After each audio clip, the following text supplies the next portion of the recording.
ప్రభుత్వం వచ్చిన మొదటి సంవత్సరంలో ఆన్ రికార్డ్ నేను ఛాలెంజ్ చేస్తున్న ఈ దేశంలో ఏ రాష్ట్ర ముఖ్యమంత్రినైనా ఏ ప్రభుత్వమైనా ఏ పాలకులైనా ఒక్క సంవత్సరంలో 59,000 ప్రభుత్వ ఉద్యోగాలు ఇచ్చిన ఎవరైనా ముఖ్యమంత్రి రాష్ట్ర ప్రభుత్వం ఉంటే వాళ్ళు విధించే ఏ శిక్షకైనా నేను మా ఉప ముఖ్యమంత్రి గారు సిద్ధంగా ఉన్నాము. ఓకే అంటున్నారు కదా, ఆ ప్రూఫ్ మొత్తం ఇప్పుడు ఎట్లానే యూట్యూబ్ ఛానల్స్ అన్ని ఉన్నాయి, ప్రతిదీ ఆన్లైన్ లో అప్పుడే తెలుస్తుంది కదా. ఏమనండి యూట్యూబ్ లో, ఛానల్స్ లో, ట్విట్టర్ అన్ని ఉన్నాయి కదా, ఎప్పుడు వేసాడో మాకు చూపెట్టమనండి, మేము చూస్తాం. అబద్ధాలు ఆడకండి ప్లీజ్ అండి. మా లైఫ్ ఎంత స్పాయిల్ అవుతుందో అది మాకు తెలుసు. ఎందుకు మా వంతు మేము ప్రయత్నాలు చేసి పార్టీని గెలిపించుకున్న తర్వాత నోటిఫికేషన్లు అంటే మొత్తం కేసీఆర్ గవర్నమెంట్ ఇచ్చిన నోటిఫికేషన్లే వీళ్ళు అపాయింట్మెంట్ ఇచ్చారు అంతే. కేసీఆర్ నోటిఫికేషన్ ఇచ్చింది కేసీఆర్ గవర్నమెంట్, ఎగ్జామ్ రిక్రూట్ చేసింది కేసీఆర్ గవర్నమెంటే, అపాయింట్మెంట్ ఇచ్చిందే వీళ్ళు.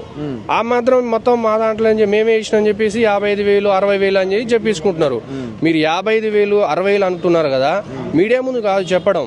ఒక నిరుద్యోగుల ఉన్న ఇప్పుడు అశోక్ నగర్ కానీ దిల్షుక్ నగర్ కానీ మీరు లిమిటెడ్గా ఒక 50 నుంచి 100 మెంబర్స్ ఒక అన్ఎంప్లాయ్మెంట్ తీసుకురండి, స్టూడెంట్స్ తీసుకొచ్చి మీరు అప్పుడు చెప్పండి, మాట్లాడండి, లెక్కలతో సహా చూపించండి మాకు. అసలు మీరు ఎక్కడ వేసింది ఎగ్జాంపుల్ వాళ్ళు వేసే 55,000 60,000 లెక్కలో 15,000 నుంచి 15,000 కానిస్టేబుల్ ఎస్ఐ ఉద్యోగాలు కూడా వాళ్ళు యాడ్ చేసుకురు.